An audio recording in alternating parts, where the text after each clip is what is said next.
আমরা ঢুকতে আবারও চোখ রাখছি জলপাইগুড়ির আরো এক খবরে।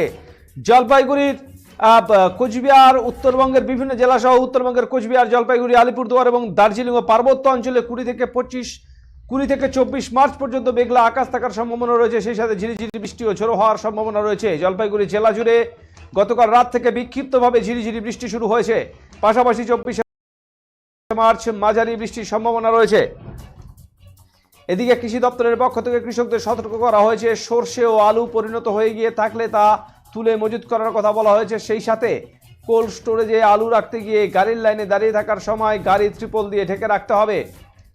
বৃষ্টির দিনগুলিতে সার ও কীটনাশক না দেওয়ার পরামর্শ দেওয়া হচ্ছে। এদিকে এখন যেহেতু আলু তোলার সময়তেই প্রচুর পরিমাণে আলু জমিতে রয়েছে, তাই ভারী বৃষ্টি হলে ক্ষতির সম্মুখীন হবেন কৃষকরা। অর্থাৎ এই অকাল বৃষ্টিতে কিন্তু কিছুটা হলেও বিপাকে পড়েছেন জলপাইগুড়ি জেলার বিস্তীর্ণ এলাকার কৃষকেরা, এটা বলাই যেতে পারে।